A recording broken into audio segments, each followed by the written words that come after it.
ठीक है। Good afternoon दोस्तों, मैं MI. Khan sir Satyam institute of agriculture and science से आप लोगों के सामने एग्रीकल्चर केमिस्ट्री का नेक्स्ट पार्ट लेकर आया हूं। अभी तक हम जो अपक्षय पढ़ रहे हैं, वेदरिंग ऑफ रॉक, चट्टानों का अपक्षय, जिसमें हमने भौतिक अपक्षय और रासायनिक अपक्षय कर लिया है। आज हम जो टॉपिक करने जा रहे हैं उसका नाम है जैविक अपक्षय, बायोलॉजिकल वेदरिंग। तो टॉपिक हम डालते हैं जिसका नाम क्या है, जैविक अपक्षय। आपको सभी लाइन टू लाइन समझ में आ ही रहा होगा, काफ़ी मैं ईजी पढ़ाता हूँ। बायोलॉजिकल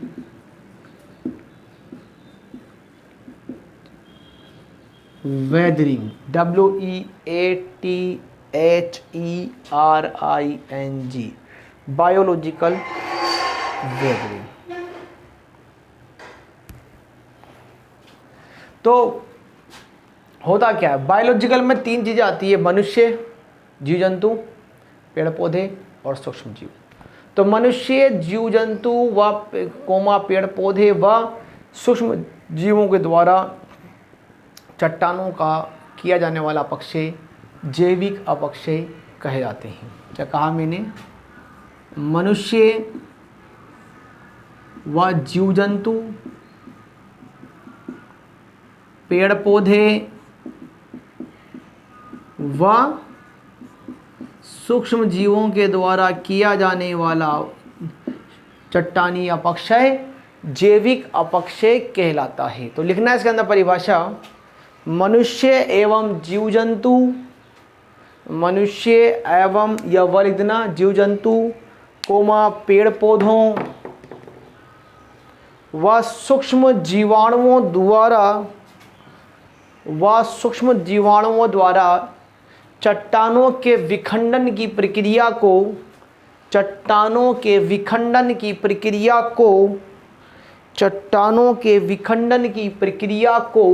जैविक अपक्षय कहते हैं।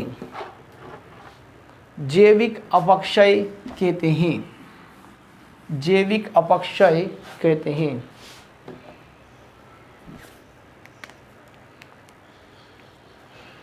दिखा जैविक अपक्षय निम्न प्रकार का होता है।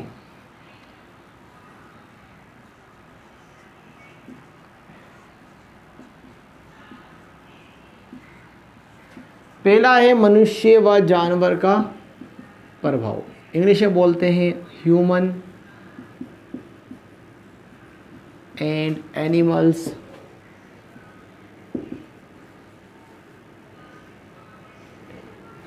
इफेक्ट ऑफ, लिख देता हूं आगे,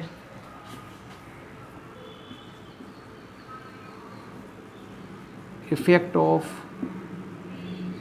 ह्यूमंस एंड एनिमल्स। दूसरा है पौधों का प्रभाव, इफेक्ट ऑफ प्लांट। और तीसरा है सूक्ष्म जीवाणुओं का प्रभाव।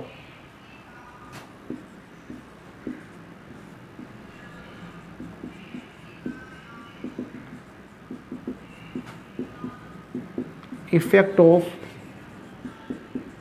माइक्रोब्स। अब ये आपका लेसन केवल 2 या 3 दिनों का ही बचा है। 3 क्लासों में हमारा ये लेसन पूरा कंप्लीट हो जाएगा। टॉपिक डाल लें, सभी तीनों नाम लिखने पहले, मनुष्य व जानवरों का प्रभाव, पौधों का प्रभाव और सूक्ष्म जीवाणुओं का प्रभाव। Effect of humans and animals, effect of plant and effect of microbe.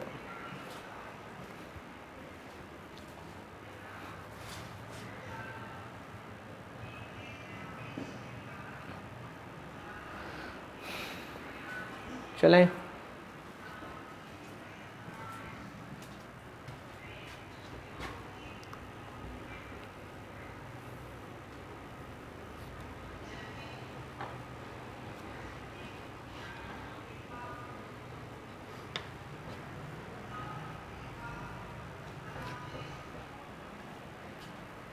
देख लिया।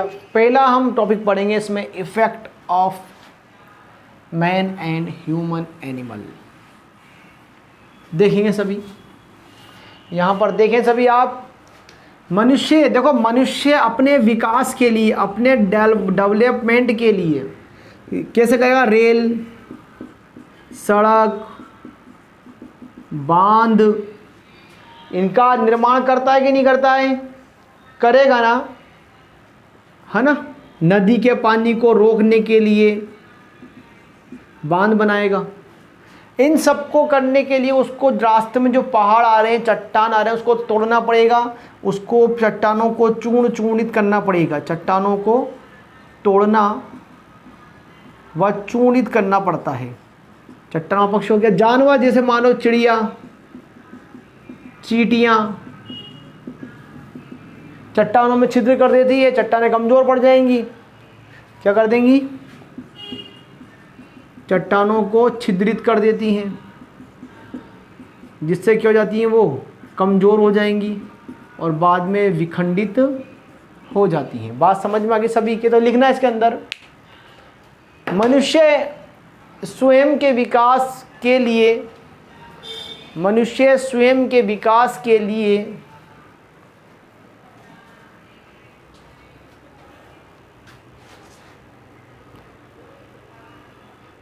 चट्टानों को तोड़ता है, चट्टानों को तोड़ता है,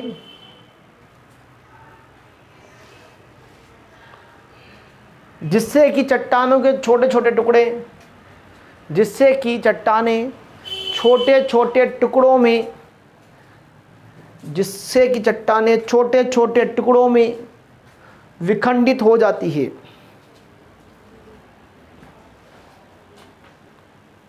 विकास हेतु मनुष्य रेल मार्ग का निर्माण, विकास हेतु मनुष्य रेल मार्ग का निर्माण,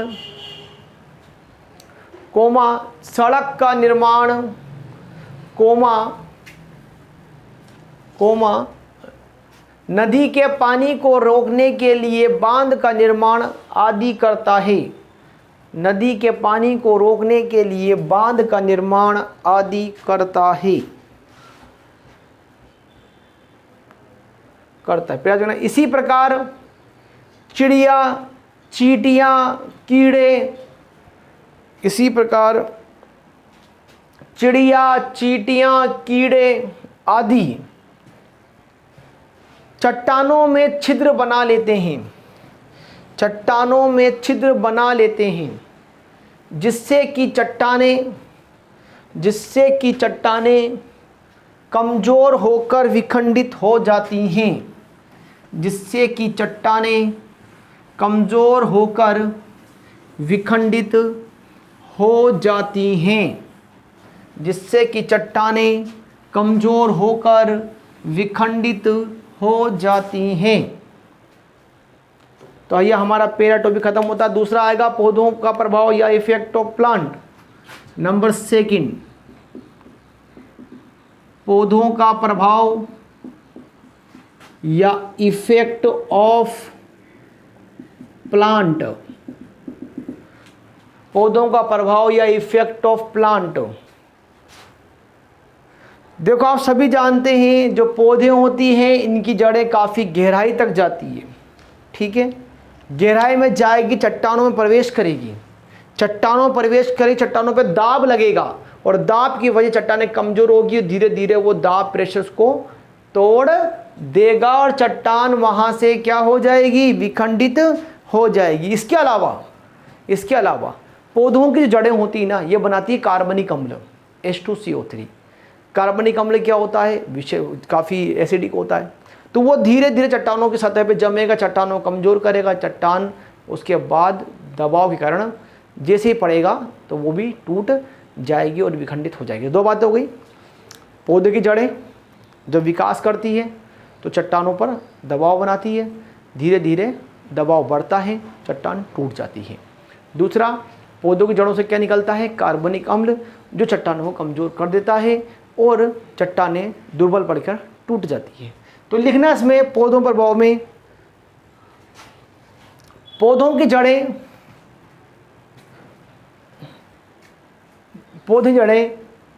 विकास होते होते जब चट्टानों में प्रवेश कर जाती है विकास होते होते जब चट्टानों में प्रवेश कर जाती हैं तो जड़ों के द्वारा चट्टानों पर दाब डाला जाता है। तो जड़ों के द्वारा चट्टानों पर दाब डाला जाता है।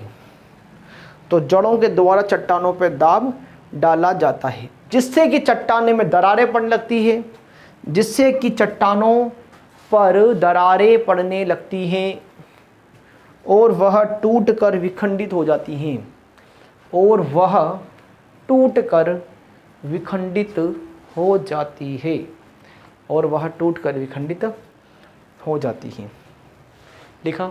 नेक्स्ट पैराग्राफ से लिखना,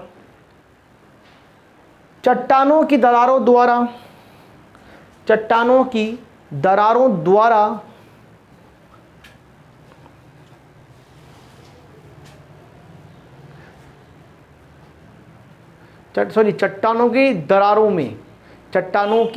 में इनको चट्टानों की दरारों में जड़ों के द्वारा कार्बनिक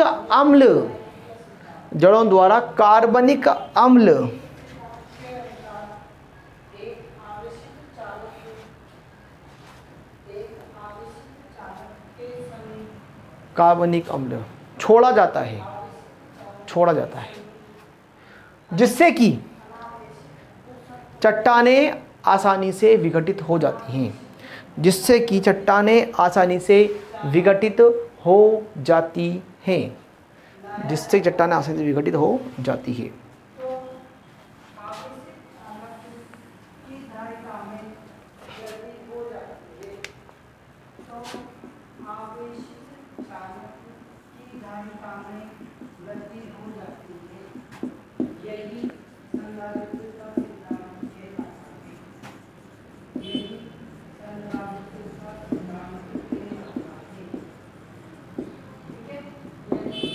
टॉपिक आएगा सूक्ष्म जीवाणुओं का प्रभाव, इफेक्ट ऑफ माइक्रोब्स।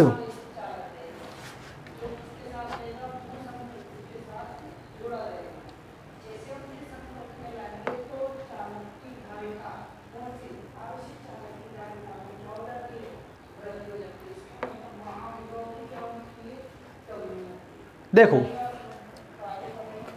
सूक्ष्म जीव क्या होता है, बैक्टीरिया होता है, फंगस होती है, एक्टिनोमाइसिटीज होता है ना। बैक्टीरिया, फंगस, एक्टिनोमाइसिटीज वर्ग के जो सूक्ष्म जीव होते हैं ना, ये चट्टानों से, ये सभी क्या करते हैं, चट्टानों से खनिज पदार्थ प्राप्त करते हैं, उसको खाते हैं, ठीक है ना। अब खनिज पदार्थ खा लेंगे, चट्टानों से ही खा गए तो निकाल कर, चट्टानें कैसी हो गई, कमज़ोर हो गई, ठीक है। इसके अलावा ये सभी जो पेड़ पौधे होते हैं, सड़े गले जानवर जो होते हैं, उन सब का भी क्या कर देते हैं, ये अपघटन करते हैं ना। अपघटन से क्या निकलता है, CO2 और कार्बनिक अम्ल H2CO3, ये भी चट्टानों को दुर्बल कर देता है, जिससे चट्टान टूट जाती है बड़े आराम से। दोबारा सुनना, बैक्टीरिया, फंगस, एक्टिनोमाइसिटीज वर्ग के जो सूक्ष्म जीवाणु होते हैं, वो चट्टानों से खनिज पदार्थ ग्रहण कर लेते हैं, चट्टानें कमज़ोर पड़ जाती हैं। इसके अलावा पौधे, सड़े गले जानवर, इनका गठन करते हैं ये, और इसके बदले में CO2 और कार्बनिक अम्ल को छोड़ देते हैं। चट्टानों पे फलस्वरूप दरारें भी पड़ जाएंगी, चट्टान दुर्बल हो जाएंगी और टूट जाएंगी। तो लिखना है इसके अंदर, बैक्टीरिया कोमा फंगस, हिंदी में लिख लो, bacteria comma fungus comma actinomycetes, Hindi में लिख के दिखा रहा हूं मैं आपको, एक्टिनोमाइसिटीज,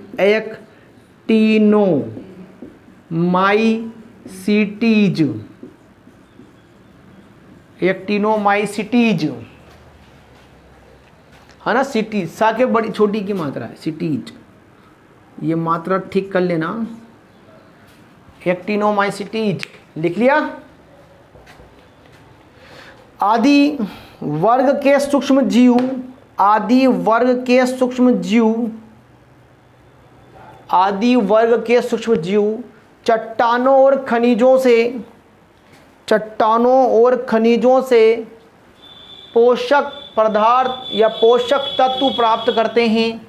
चट्टानों और खनिजों से पोषक तत्व प्राप्त करते हैं।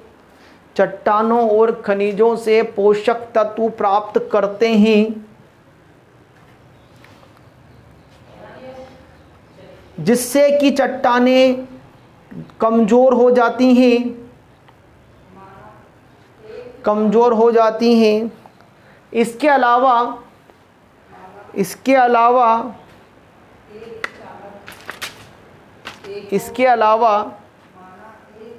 मृत पेड़ पौधे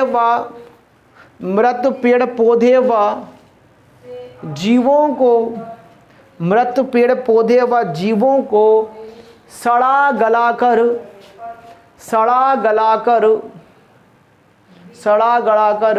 कार्बन डाइऑक्साइड व कार्बनिक अम्ल, चाहो तो CO2 व H2CO3 डायरेक्ट भी लिख सकते हो, कार्बन डाइऑक्साइड व कार्बनिक अम्ल बनाते हैं, जिससे कि चट्टानों और खनिजों का विघटन आसानी से हो जाता है। जिससे कि चट्टानों और खनिजों का विघटन आसानी से हो जाता है।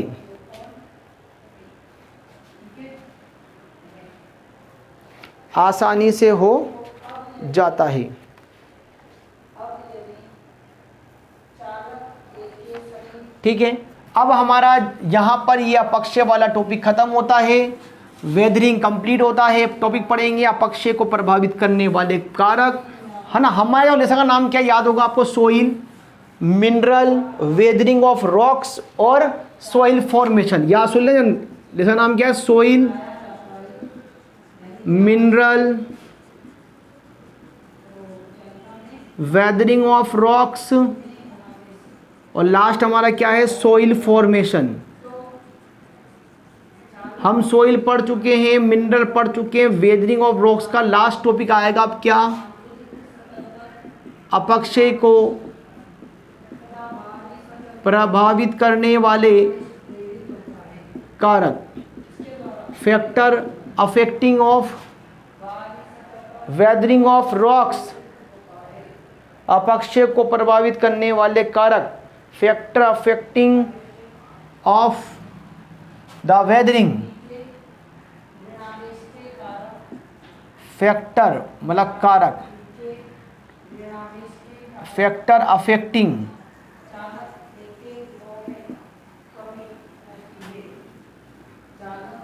Of the weathering,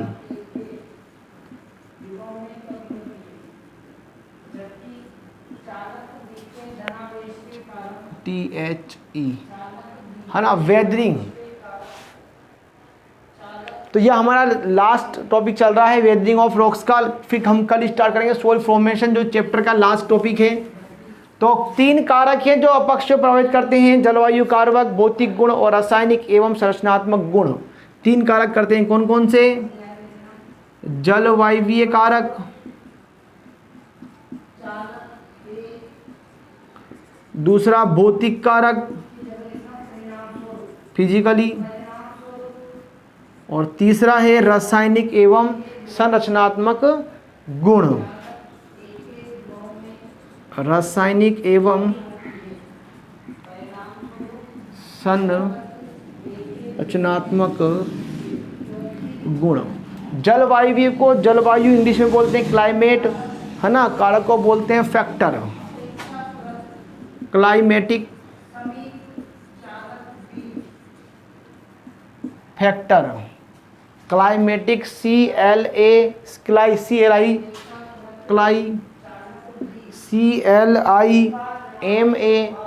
CLIMATIC factor. भौतिक को क्या बोलते हैं? फिजिकल कारक, या कारक ही आप गुण भी लिख सकते हो, है ना। फिजिकल गुण माने प्रॉपर्टीज और कारक माने फैक्टर, प्रॉपर्टीज, फैक्टर या प्रॉपर्टी लिख दो। लास्ट रासायनिक एवं संरचनात्मक गुण लिख दो, चाहे कारक लिख दो, है ना। गुण या कारक कुछ भी लिख सकते हो। इंग्लिश में संरचना को बोलते हैं केमिकल एंड स्ट्रक्चरल गुण को प्रॉपर्टीज या फैक्टर।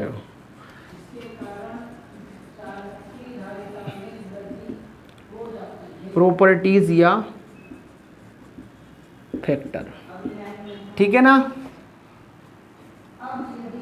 स्ट्रक्चर, प्रॉपर्टीज या फैक्टर लिख लें सभी पेज में लिखना।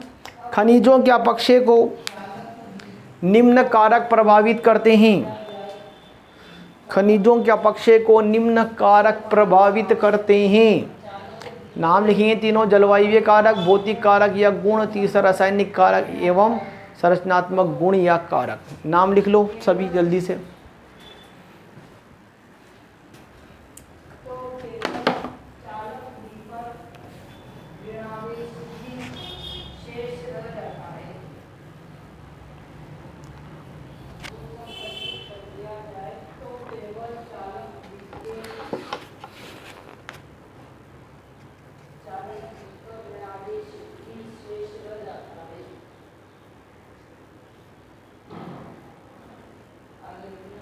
फर्स्ट डाल लेंगे सभी जलवायवीय कारक। फर्स्ट डाल लें सभी जलवायवीय कारक। जलवायवीय कारक, देखो जलवायवीय कारक में क्या होता है, बात समझना पहले मेरी बात। दो अपक्षय होते हैं, एक होता है भौतिक अपक्षय, एक होता है रासायनिक अपक्षय। समझना बात को। भौतिक अपक्षय और रासायनिक अपक्षय, यहाँ रिएक्शन होती है नमी की उपस्थिति में। भौतिक में तापमान काम करता है। जैसे शुष्क क्षेत्र की बात करें अपन, शुष्क क्षेत्र में पानी की बहुत कमी होती है। पानी कमी से जो जमीन होती है ना, उसके ऊपर जो चट्टान है उसमें एक एक नमी कण को सोख लिया जाएगा। अब धीरे धीरे वायु चलेगी तो वो चीज़ उड़ेगी, तो खनिज पदार्थों का कमी हो जाएगी। पृष्ठीय क्षेत्रफल बढ़ जाएगा, चट्टानों अपेक्षा अधिक हो जाएगा। नमी वाली क्षेत्र है तो जल योजन, विलयन, कार्बोनीकरण, ऑक्सीकरण, अपचयन, नमी वाले क्षेत्रों में ये सब एक साथ अच्छे से हो जाता है। बात समझ में आ गई ना। तो लिखना है इसके अंदर फर्स्ट टॉपिक में जलवायवीय कारक, डालने टॉपिक जलवायवीय कारक लिखना इसमें।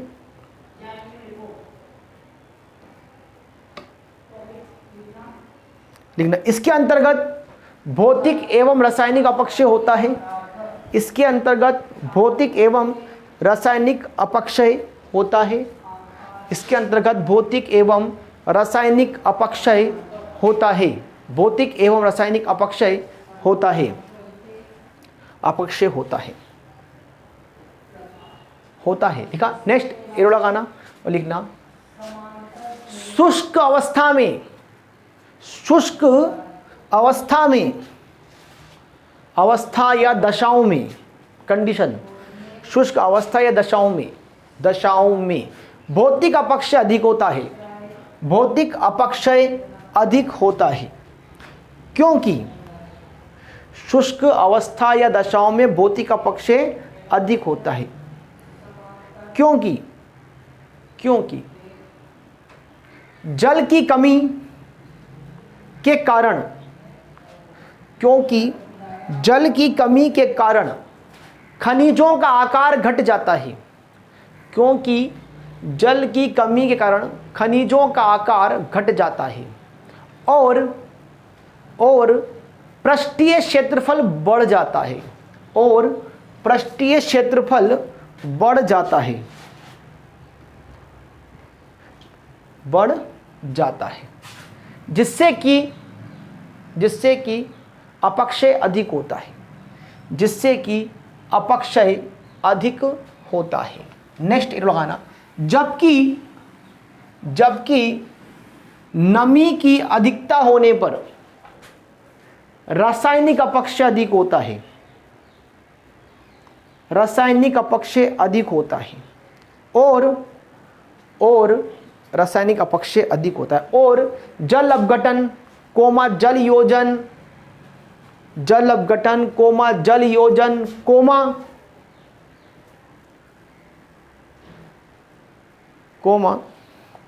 कार्बोनीकरण आदि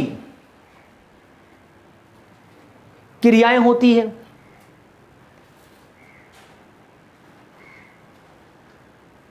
क्रियाएं होती हैं। नेक्स्ट ये लगाना, आर्द्र क्षेत्रों में, आर्द्र लिख के दिखा रहा हूं मैं, आर्द्र ऐसे, आर्द्र क्षेत्रों में रासायनिक अपक्षय अधिक होता है, रासायनिक अपक्षय अधिक होता है।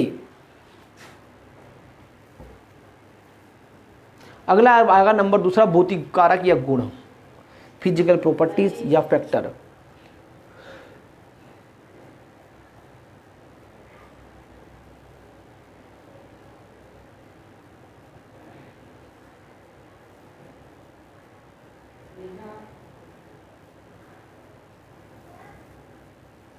लिखा, देखो भौतिक मतलब आपको देख के बताना है, भौतिक मतलब आपको देख के बताना है। तीन बात देखनी है आपको। क्या देखनी है? खनिज का आकार देखना है, उसकी कठोरता देखनी है, उसका सीमेंटीकरण देखना है, जमता कैसे, सीमेंटीकरण देखना है, ठीक है ना। इसके आधार पे ही मृदा के अपक्षय को बताना चाहिए। कैसे बताएंगे? अगर आकार छोटा है, महीन आकार है और खनिज मोटा है, महीन आकार का खनिज है और एक मोटे आकार का खनिज है, यह आपको देखना है। तो महीन आकार का जो खनिज होता है उसका अपक्षय धीरे धीरे होगा, कठोर आकार का खनिज है उसका अपक्षय भी धीरे धीरे होगा।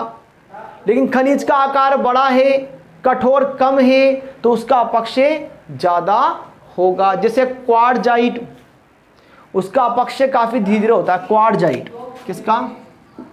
Quartzite, quartzite. क्यों? क्योंकि इसका आकार महीन होता है, तो इसका भौतिक अपक्षय भी कम होगा और रासायनिक अपक्षय भी कम होगा। तो आपको देखना है आकार, कठोरता, सीमेंटीकरण। तो लिखना है इसके अंदर भौतिक अपक्षय के अंदर गुण में लिखो खनिज का आकार कोमा कठोरता कोमा सीमेंटीकरण। खनिज का आकार कोमा कठोरता कोमा सीमेंटीकरण अपक्षय को प्रभावित करता है, अपक्षय को प्रभावित करता है, अपक्षय को प्रभावित करता है।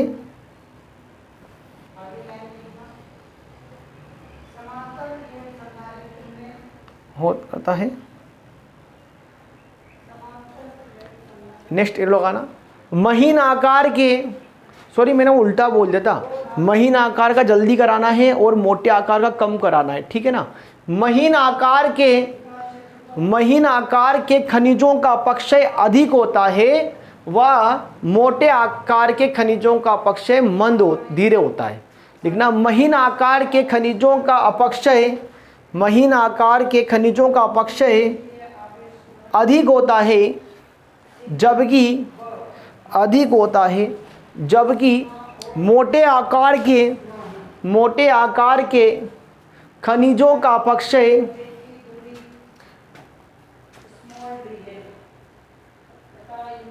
धीमे होता है, धीमे होता है।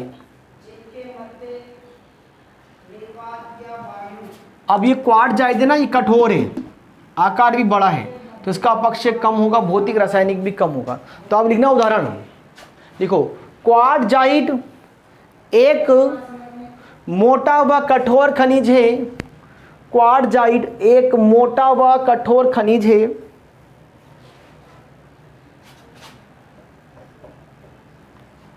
जिसका भौतिक अपक्षय कम होता है, जिसका भौतिक अपक्षय कम होता है और इसका पृष्ठीय क्षेत्रफल भी कम होता है, और इसका पृष्ठीय क्षेत्रफल भी कम होता है, जिससे कि रासायनिक अपक्षय भी कम होता है, जिससे कि रासायनिक अपक्षय भी कम होता है।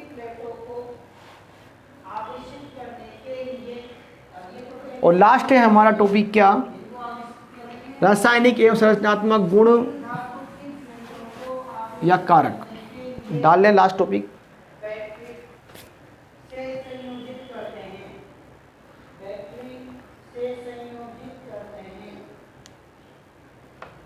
देखो कोई भी खनिज है, किसी भी खनिज का जो अपक्षय है ना, वो रासायनिक, उसमें उपस्थित तत्वों के, पदार्थों के रासायनिक संगठन, उसकी संरचना, क्या कहा मैंने, कोई भी खनिज का अपक्षय उस खनिज के रासायनिक संगठन, उसकी संरचना, ठीक है, आकार, इस पर निर्भर करता है। बात समझ में आई? किस पर निर्भर करेगा? रासायनिक संगठन, संरचना, उसके आकार पर निर्भर करेगा। अगर खनिज कठोर है तो अपक्षय धीरे धीरे होगा, खनिज मुलायम है तो अपक्षय जल्दी जल्दी होगा। तो लिखना, लिखो, किसी भी खनिज का अपक्षय, किसी भी खनिज या चट्टानों का अपक्षय, किसी भी खनिज व चट्टानों का अपक्षय, अपक्षय की दर रासायनिक संगठन, कोमा संरचना व आकार पर निर्भर करता है। रासायनिक संगठन, कोमा संरचना व आकार पर निर्भर करता है, निर्भर करता है। साथ ही क्रिस्टलाभ के गुणों पर भी, जो गला रहा है ना क्रिस्टल, विलायक, साथ ही क्रिस्टलाभ मतलब कि विलायक के गुणों पर भी निर्भर करता है। साथ ही क्रिस्टलाभ कोष्ठक में विलायक के गुणों पर भी निर्भर करता है, निर्भर करता है। जैसे कठोर क्रिस्टलाभ होने पर, जैसे कठोर क्रिस्टलाभ होने पर, कठोर क्रिस्टलाभ होने पर अपक्षय धीरे धीरे होता है, अपक्षय धीरे धीरे होता है, अपक्षय धीरे धीरे होता है। इसी के साथ हमारा आज का टॉपिक यहाँ पर समाप्त होता है। कल हम नेक्स्ट क्लास लेकर आपके लिए आएंगे, जो कि इस लेसन का अंतिम टॉपिक होगा, जिसका नाम है मृदा निर्माण या सॉइल फॉर्मेशन। सभी इसको लगातार लाइक करें, सब्सक्राइब करते रहें चैनल को, और अपने इस यूट्यूब चैनल को सभी छात्रों तक पहुँचाएँ, क्योंकि यूट्यूब में पहुँचाने में आपका कोई पैसा नहीं लगता है। और अगर आपको कोई क्लास जो है लाइव लेनी है, 21 सितंबर से आप लोगों की यहाँ पर लाइव क्लास होगी, ऑनलाइन क्लास जो है वो चली रही है। इसके अलावा आप लोगों को ऑफलाइन क्लास मिलेगी, बुकलेट मिलेंगे, नोट्स मिलेंगे। अगर आपको मुझसे किसी प्रकार की क्लास चाहिए तो आपको सभी को मेरे नंबर याद है, 9667676403। इस नंबर पे आप मुझे, खुद मेरा पर्सनल नंबर है ये, आप मुझे इस पर फ़ोन भी कर सकते हैं, और यहाँ पर दिगोद के अंदर आके अपनी आप क्लास भी ले सकते हैं, पढ़ सकते हैं। धन्यवाद, थैंक यू वेरी मच।